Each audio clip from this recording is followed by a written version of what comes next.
नमस्कार। चुनाव आयोग, उस पे उठते सवाल।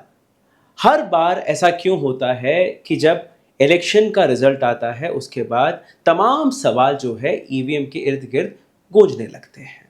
इसके अलावा जो अभी हाल ही में इलेक्शन रिजल्ट्स जो आए हैं, एक तरफ महाराष्ट्र और दूसरी तरफ झारखंड, है कि महाराष्ट्र में जो इलेक्शन हुआ, झारखंड का जो इलेक्शन हुआ, इससे पहले जो लोकसभा 2024 का इलेक्शन हुआ, फिर हरियाणा, फिर जम्मू एंड कश्मीर, इन तमाम इलेक्शन रिजल्ट्स में पैटर्न क्या है और किस तरह के सवाल खड़े होते हैं। सर नमस्कार। नमस्कार सर, आप हरियाणा कैडर के ब्यूरोक्रेट रहे हैं, आईएएस ऑफिसर रहे हैं। अभी जो हाल ही में रिजल्ट आप देखते हैं महाराष्ट्र और झारखंड का, इस पे आपका बयान क्या है, इस पे आपकी टिप्पणी क्या है? यह अच्छा सवाल है कि मैं झारखंड और महाराष्ट्र का एक कंपैरेटिव एनालिसिस आपको देता हूँ। हम्म। इससे एक चीज़ क्लियर हो जाएगा कि पिछले कुछ इलेक्शनों में लोकसभा से शुरू होकर कैसे बेईमानी किया जा रहा है।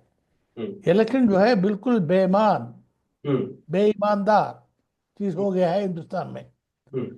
मैं पहले मतलब आपको ये झारखंड और महाराष्ट्र की बात करता हूँ। पहले झारखंड की बात करता हूँ। हम्म। झारखंड तो कंपैरेटिवली छोटा स्टेट है हम्म। और उसमें फॉरेस्ट है, ट्राइबल्स हैं, 91 सीट्स हैं। हम्म।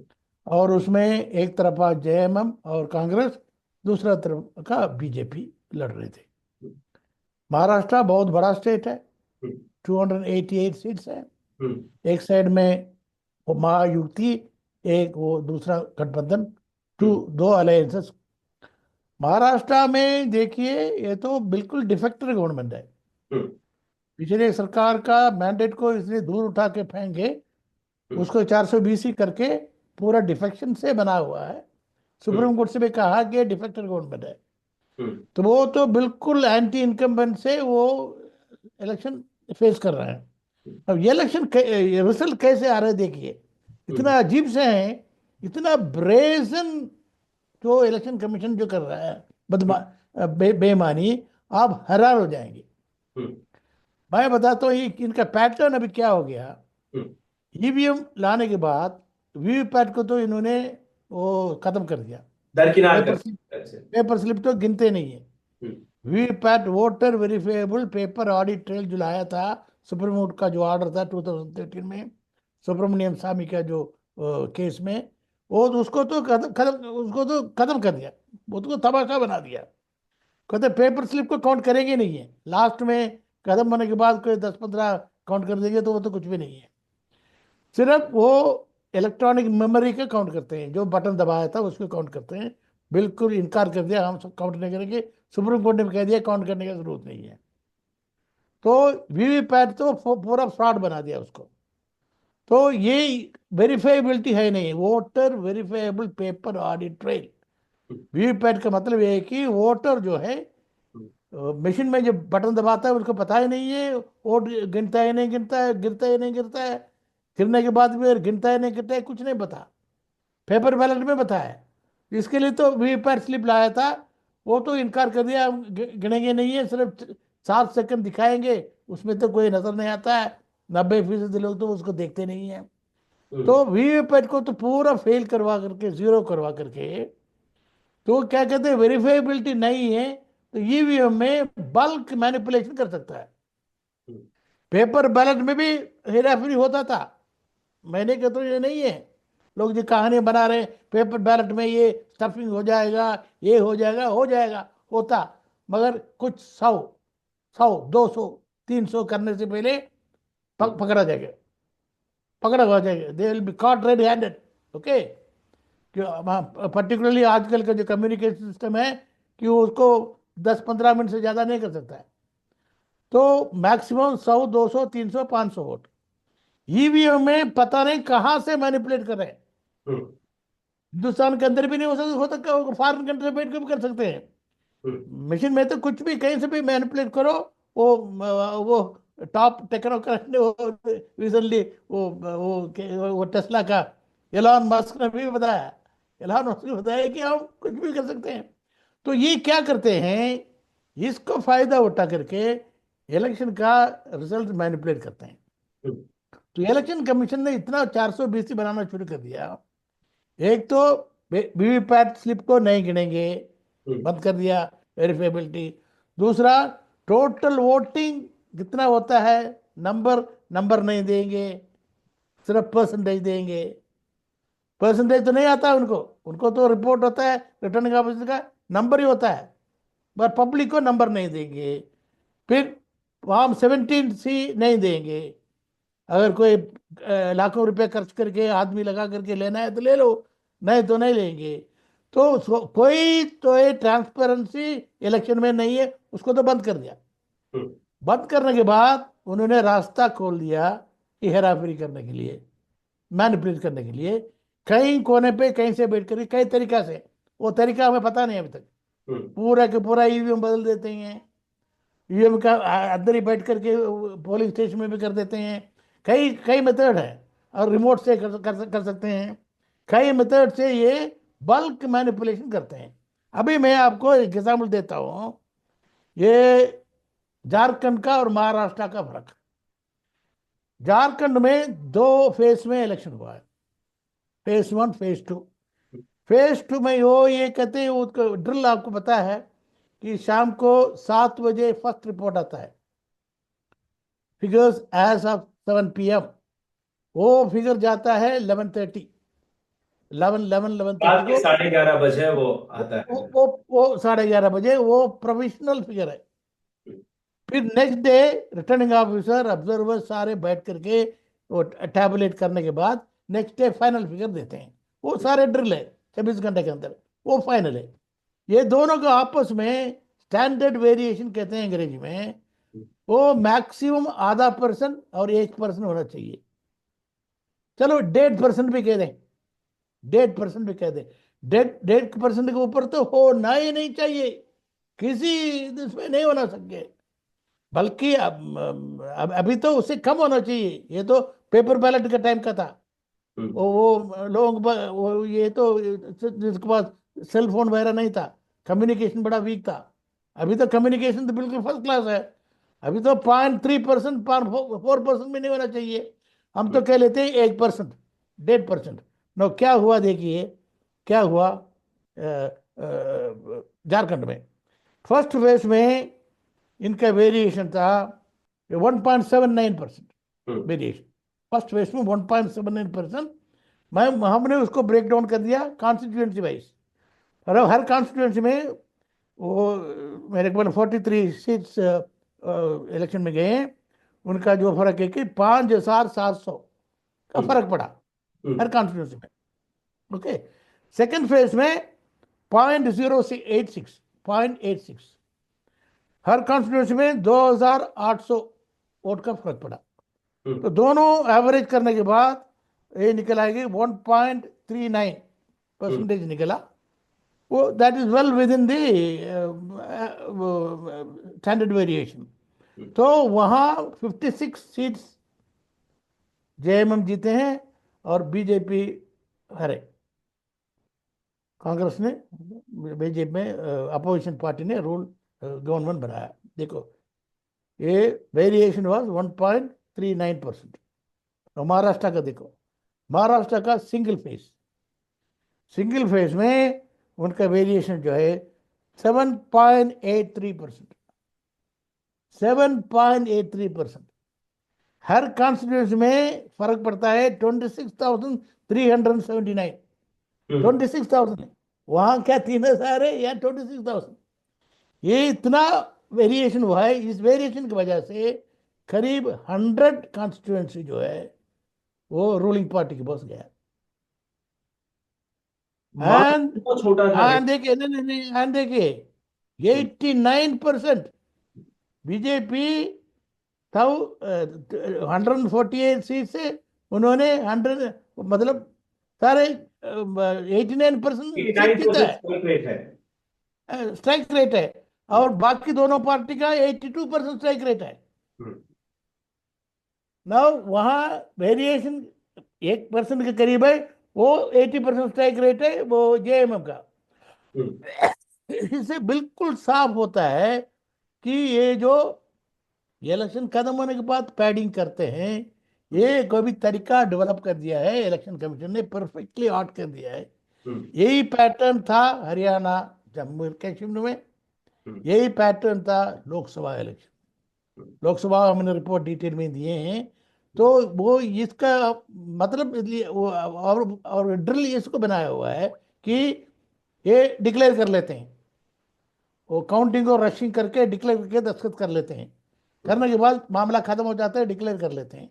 तो मीडिया डंडोरा पीटना शुरू कर देता है, दंड, ये स्ट्रैटेजी कर दिया, वो स्ट्रैटेजी कर दिया, वो स्ट्रैटेजी कर दिया, वो स्ट्रैटेजी कर दिया, 4 पेज का नेक्स्ट डे आ जाता है।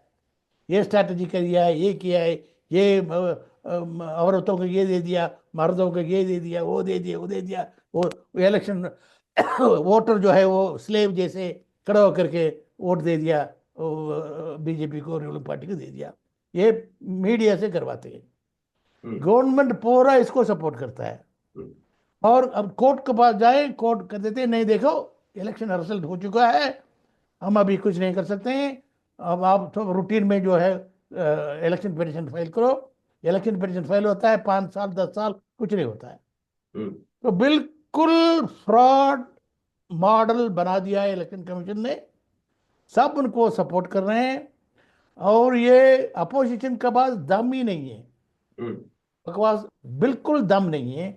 उनको भी कुछ मिल जाए, कुछ कुछ चीज मिल जाए, कुछ है बैठे हुए 1-2 दिन बकवास करेंगे, उसके बाद चुप रहेंगे। खास तौर पर कांग्रेस पार्टी बिल्कुल नालायक पार्टी निकला। लोकसभा इलेक्शन में हमने पूरा फिगर्स बना कर दिया है उनको। 79 कॉन्स्टिट्यूंसी में आंध्र प्रदेश में 12.5% का वेरिएशन था, उड़ीसा में 12.4% का वेरिएशन था, महाराष्ट्र में 8% का वेरिएशन था, हरियाणा में 7% का वेरिएशन था, हर स्टेट में 15 स्टेट में वेरिएशन था। तमिलनाडु में वेरिएशन था, तमिलनाडु में वो मगर सीट नहीं जीता। हमने ये रिपोर्ट बना के दिया है, हरियाणा को बना के दिया है, जम्मू एंड कश्मीर को बना के दिया है। अपोजिशन ने कुछ नहीं किया, कुछ नहीं किया, और मिली भगत है हिंदुस्तान का। मैं लोगों से कहना चाहता हूं कि हिंदुस्तान का रूलिंग पार्टी और अपोजिशन का मिली भगत है, लोगों को बेवकूफ बना रहा है, लोगों को क्यू में खड़ा करके बटन दबाओ जाओ, और कुछ लोगों को पैसा दे देते हैं, कुछ लोगों को पैसा नहीं देते हैं, कुछ लोगों को शराब दे देते हैं। पूरा ये इलेक्शन को ये जो इतना गंदा चीज जो बनाया है, और कहते हैं फेस्टिवल ऑफ डेमोक्रेसी है, डेमोक्रेसी हो गया। बिल्कुल दुख की बात है कि आज का हिंदुस्तान का हालात जो है, इलेक्शन जो है, is the most रॉटन election in the world, यही बात है। सर यहाँ पे एक और सवाल खड़ा होता है, जिस तरह से आपने बोला कि झारखंड और महाराष्ट्र में इस तरह से जो परसेंटेज है, वोट परसेंटेज है, वो बहुत ज़्यादा फ़र्क है उसमें। लेकिन ये भी सवाल खड़े करे जाते हैं कि देखिए झारखंड में तो बीजेपी हारी है, अगर महाराष्ट्र में जीती है तो झारखंड में हारी है, तो जब वहाँ पे सवाल नहीं उठते तो यहाँ पे क्यों उठते हैं ईवीएम के? सवाल तो मैंने बोल दिया है, तो और क्या बोलना है। वहां पर तो पैडिंग किया है 8%, यहाँ पे पैडिंग नहीं किया। तो ये एक पैटर्न बन गया है मैं आपको पैटर्न मन से वो फैसला कर देते हैं। ये तो बड़े लोग जो है ना, ये बड़ा नेता लोग, बड़ा लोग, वो फैसला करते हैं, भाई वो ठीक है, छोटा सा स्टेट है झारखंड, दे दो दे दो दे दो, अपोजिशन को दे दो। महाराष्ट्र बड़ा है, हम ले लेंगे। लोकसभा बड़ा है, हम लेना है, नहीं देना है। JNK में तो इतना प्रॉब्लम है, ये है वो है, दे दो। हरियाणा हम दिल्ली के पास है, हम लेंगे। उनका मर्जी से चल रहा है, और इलेक्शन कमीशन उसका जो नौकर बन करके मैनिपुलेट करता है। कोर्ट सवाल ही नहीं पूछते हैं। सर हरियाणा इलेक्शन पब्लिक तो फील तो कर रहे हैं, पर पब्लिक इससे आगे क्या कर सकते हैं। अपोजिशन पार्टी बिल्कुल चुप है, वो जो मिल गया, जो फल मिल गया वो खा करके वो बैठे हुए हैं। सर हरियाणा इलेक्शन के बाद या फिर 2024 के इलेक्शन से पहले कांग्रेस ने कई दफ़ा इलेक्शन कमीशन ऑफ इंडिया को चिट्ठियां लिखी हैं, सवाल पूछे हैं, और ख़ास तौर पर जब हरियाणा इलेक्शन का रिजल्ट आया था उसमें ये कहा गया था तकरीबन 20 से ज़्यादा ऐसे कॉन्स्टिट्यूंसीज़ हैं जहां पर ईवीएम मशीन जो जब गिनी गई थी तब उसमें 99% बैटरी थी, और इस सवाल का भी अभी तक इलेक्शन कमीशन ऑफ इंडिया ने कोई जवाब नहीं दिया है।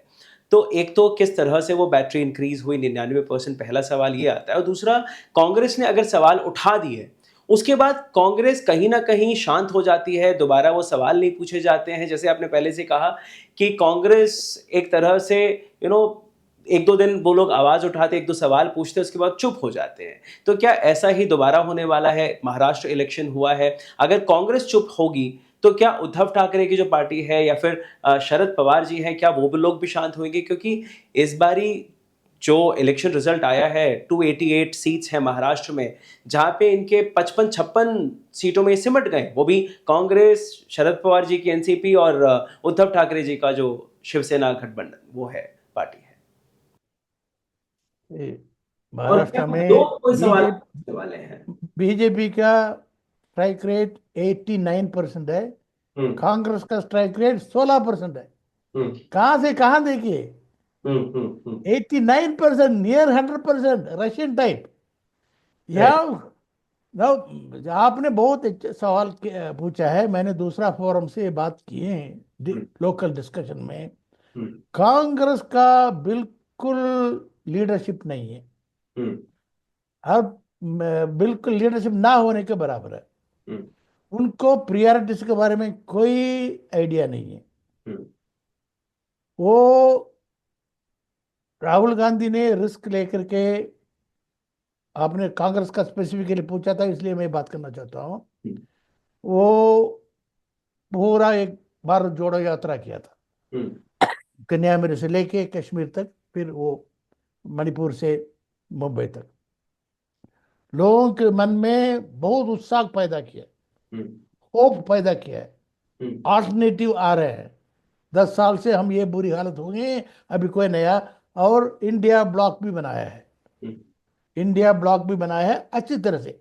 अपोजिशन यूनिटी भी आए, पब्लिक के माइंड में भी। मैं सारे लोकसभा असेंबली लोकसभा असेंबली के पहले की बात कर रहा हूँ, हम्म। लोकसभा इलेक्शन के पहले की बात कर रहा हूँ। तो लोगों के पास उम्मीद था इस बार सरकार बदलेगा, हम्म। क्योंकि एक तो लोगों के मन में हिंदी बेल्ट में भी उत्साह है, नॉन हिंदी बेल्ट में भी उत्साह है, और अपोजिशन भी इकट्ठा आ रहे हैं, हम्म। आपस में नहीं लड़ रहे हैं। ये इलेक्शन जो लड़ा है ये 420 जो किए हैं, ये इलेक्शन कमीशन ने स्ट्रैटेजी करके ये तोड़ दिया, हम्म। मैनिपुलेट कर दिया। और एडिशनल वोटिंग पर इतना क्लेवरली मैनिपुलेट किया है कि गवर्नमेंट बना दिया बस। जी। 240 पे सीट ले गए, और जो रीजनल पार्टी बिहार का और आंध्र प्रदेश का पकड़ करके गवर्नमेंट बना दिया। पब्लिक ने उनके लिए मैंडेट नहीं दिया, हम्म। मैंडेट तो इंडिया ब्लॉक को दिया है। वो हमारा कैलकुलेट के मुताबिक करीब 80 सीट जो है चोरी किया गया है। हम्म। हम्म। हमने नंबर्स दिए हैं, हम्म। ये रिपोर्ट हमने इलेक्शन कमीशन को भी दिए हैं। हम्म। इलेक्शन कमीशन ने बिल्कुल कार्रवाई नहीं की है, नोटिस भी इश्यू किए हैं। सिविल सोसाइटी की बात कर रहा हूँ, हम्म। हमारे साथ सिविल सोसाइटी हैं, और हमने ये कांग्रेस को दिया, अपोजिशन पार्टीज को दिया है। हम्म। कांग्रेस कुछ नहीं किया, हम्म। कुछ नहीं किया, कुछ नहीं किया। हम्म। सिर्फ एक दो लोग ने स्पोक्स पर्सन से स्टेटमेंट दिया, आगे कार्रवाई बिल्कुल नहीं किया। पूछा नहीं इलेक्शन कमीशन पे ये इतना नंबर कैसे बढ़ा। हम्म। स्टैंडर्ड वेरिएशन आप ही कहते हैं 1% ज्यादा नहीं होना चाहिए, तब 7% होता है, 8 होता है, 12% होता है। ये पूछ तो सही, भाई आप बताइए, ये तो नया ड्रामा चल रहा है। ये सवाल नहीं पूछा।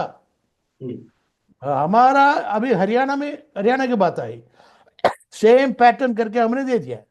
हम्म। 7% का पैडिंग हुए हैं, 20% से ज्यादा जो है 26 सीट जो है चोरी हुए हैं। हम्म। ये सेम कैलकुलेशन करके हमने दे दिया। सवाल पूछो, ये सवाल तो पूछा नहीं। हम्म। वो बैटरी के पीछे चला गया। हम्म। बैटरी कोई का मेन इश्यू नहीं है, battery is only a factor. Hmm. कई रीजन हो सकता है, पूरा ईमेल ईवीएम बदल सकता है, या बैटरी वीक हो सकता है कई। मगर पूछने वाला देखो भाई, तब स्टैंडर्ड वेरिएशन 1% है, ये 7 कहाँ से आ गए। 10 कहाँ से आ गए? ये सवाल पूछना चाहिए ना। ना अभी भी देखो हमने कंपैरेटिव दे दिया। झारखंड में 1.4% आ रहा है, महाराष्ट्र में 7.83% आ रहा है। ये पूछना चाहिए?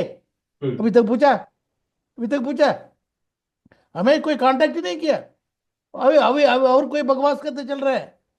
सो ओपनली एक सुप्रीम कोर्ट एडवोकेट है महमूद प्राचा, वो तो खुला ओपनली कह दिया है कि कांग्रेस का टॉप पोजीशन में आरएसएस वाले बैठे हुए हैं।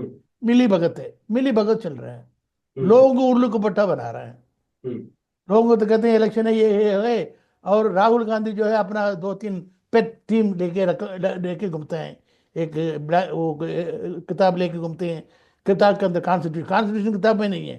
कॉन्स्टिट्यूशन तो असली है, and the most important constitution जो है इलेक्टोरल इंटेग्रिटी है, फ्री एंड फेयर इलेक्शन है। इलेक्टोरल डेमोक्रेसी से इसे ज्यादा इंपॉर्टेंट कॉन्स्टिट्यूशन में है क्या? एक साइड में कास्ट सेंसस के लेके घूम रहे हैं, फजूल बातें करके घूम रहे हैं, और अडानी के पीछे घूम रहे हैं। ठीक है, ये सारे इश्यू तो है, but which is the most important issue? Mandate of the people, electoral democracy, integrity of election, उसके बारे में कोई चिंता नहीं है। अभी भी जो असली सवाल करना है, वो कहते हैं रिसर्च कर रहे हैं, स्टडी कर रहे हैं। क्या स्टडी करना है भाई? ये तो तुम्हारे मुंह में है।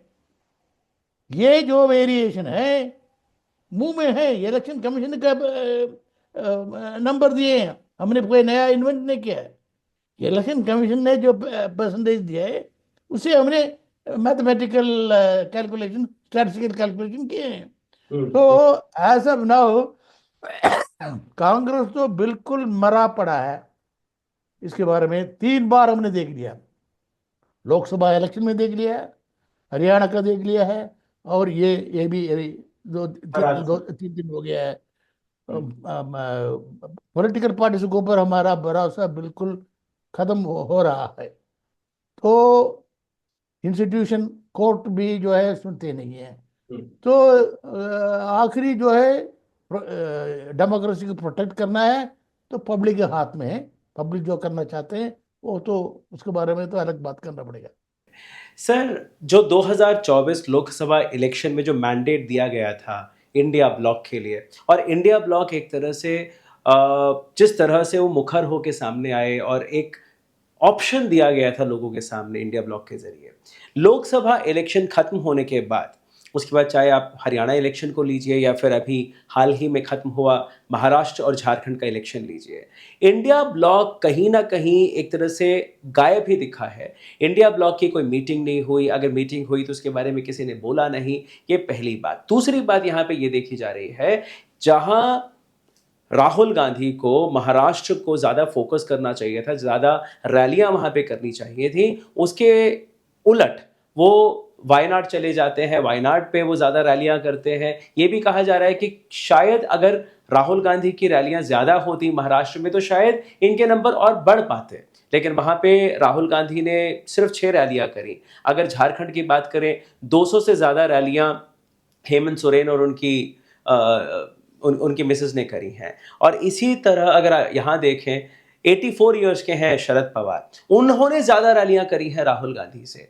तो ये भी एक फैक्टर है कि जो ग्राउंड रियलिटी है उसको सही तरह से पकड़ नहीं पाए कांग्रेस एंड जो विपक्ष के लोग थे, इंडिया ब्लॉक के जो लोग थे, और उसका भी एक खामियाजा जो है वो महाराष्ट्र इलेक्शन के रिजल्ट पे इनको भुगतना पड़ा। इस पे आप क्या कहते हैं? कि राहुल गांधी का जो है लीडरशिप मेच्योरिटी अभी नहीं है। Hmm, he is being led by the nose. Hmm, उनका जो एडवाइस देते हैं वो सारे आरएसएस का लॉयलिस्ट है। हम्म, मैंने कहा था, एडवोकेट प्राचा ने ओपनली नाम भी कहा है, मैं वहाँ नाम नहीं करता हूँ, पर वो की पोजीशन में वही है। हम्म, मैं 1-2 एग्जाम्पल्स आपको बताता हूँ। ये ट्रेंड तो उनको तो मालूम हो रहा था कि ये तो आप जो बोल रहे थे ये तो बिल्डअप करने का है, कि हमने जब भी वो सिटीजन कमीशन अब इलेक्शन का रिपोर्ट वगैरह भी उनको दिए हैं। हम्म, और दिग्विजय सिंह ही उनको उनको कोऑर्डिनेटर बनाया। दिग्विजय सिंह जो पहले का हम्म, मध्य प्रदेश का चीफ मिनिस्टर, एक सिविल मिनट। सोसाइटी के साथ वो हमारे साथ कोऑर्डिनेट कर रहे थे। ये करने के बाद हमने तो उनका एडवाइस ये दिया है कि 2021-22 में दिए हैं, देखियो आपके पास इलेक्शन मैनेजमेंट सिस्टम होनी चाहिए as the principal opposition party. सिर्फ इलेक्शन के टाइम पे इश्यूज बना करके प्रोपागेंडा करने से साथ इलेक्शन मैनेजमेंट, इलेक्शन में कई चीजें करना पड़ रहा है, नहीं तो 420 हो जाएगा। तो उन्होंने अंडरस्टैंड किए हैं। आपने याद होगा मई 2022 में उदयपुर में इनका चिंत शिविर हुआ था, वो तो कॉन्क्लेव हुआ था। और डिक्लेरेशन, आप डिक्लेरेशन पढ़िए, डिक्लेरेशन में साफ लिखा हुआ था वह ये करके ये करना चाहिए।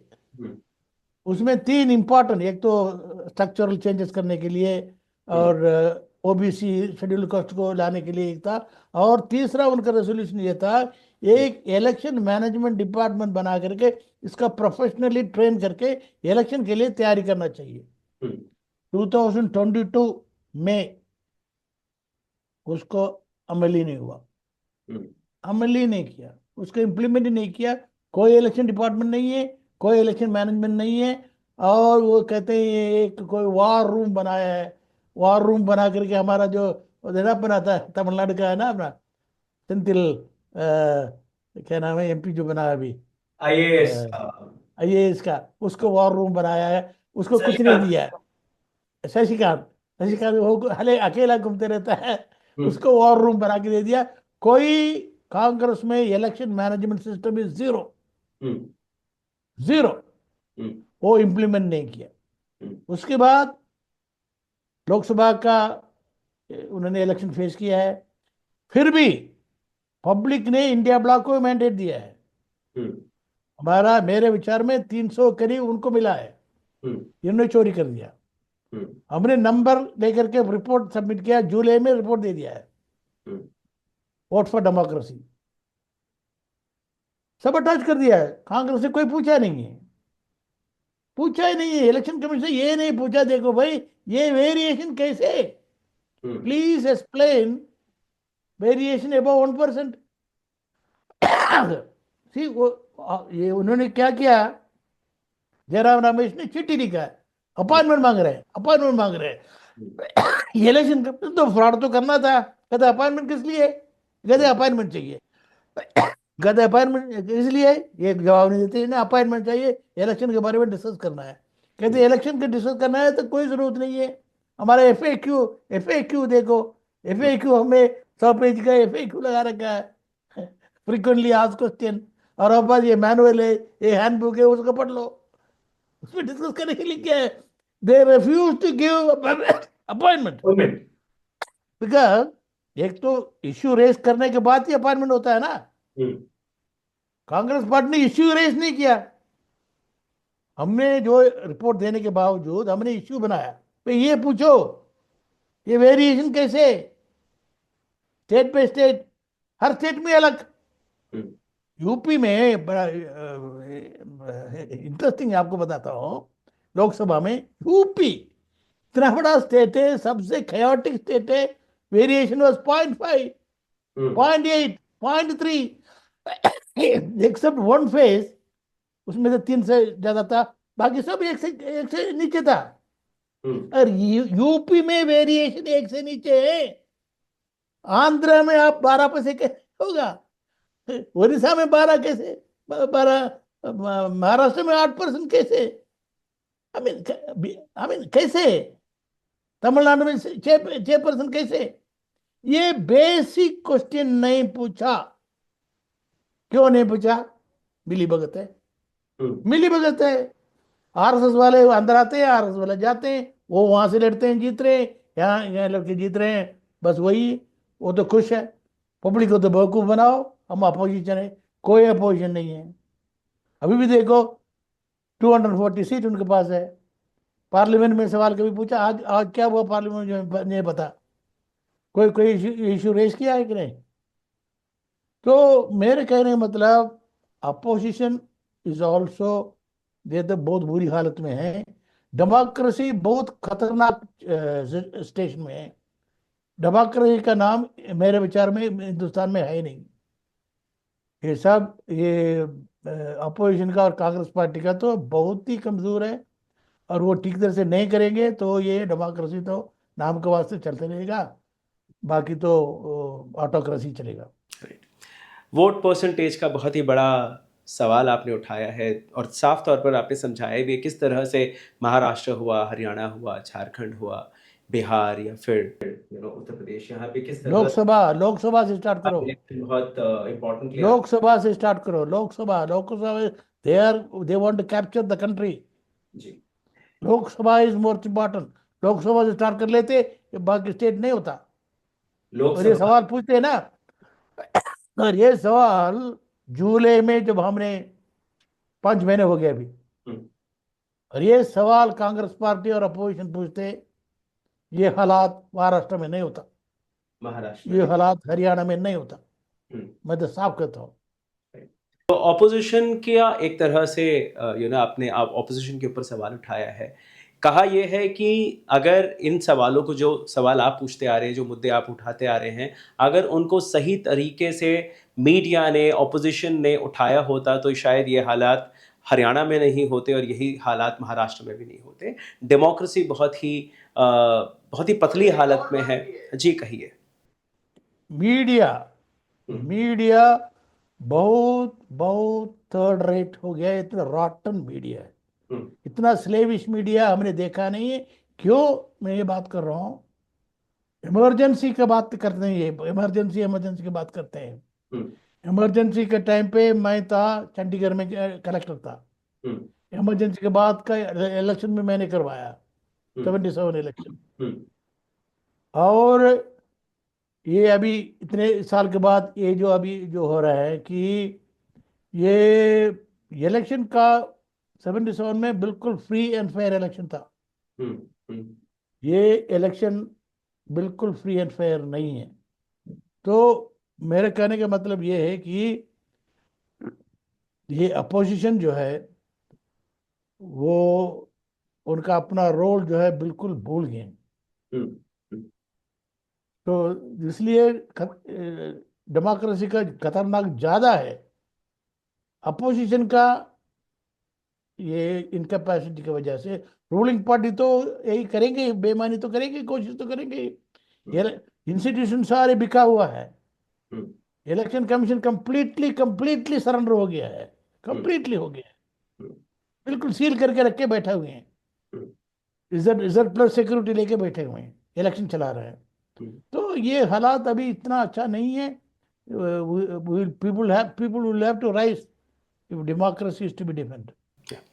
सर, कई कई सवालों के बहुत मुखर आपने जवाब दिए हैं। लोगों को ये पहुंचेगी, समझ में आएगी किस तरह से लोग इसको लेते हैं। उससे ज़्यादा नहीं नहीं, समझ में आएगी। मैं I was the point I was making is, ये मीडिया जो है हिंदुस्तान के लोगों को बिट्रे कर रहा है। Hmm, they are the greatest treacherous बिट्रेयर्स।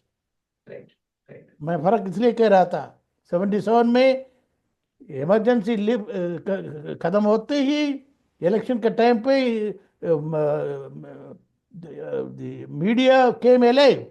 Hmm, media ने लोगों को असलियत पहुंचाया। हम्म, मीडिया बिल्कुल 95% झूठ बोल रही है। हम्म, इवन पेपर ले हिंदू, हिंदू में देखो 4 पेज का आज लगा हुआ है।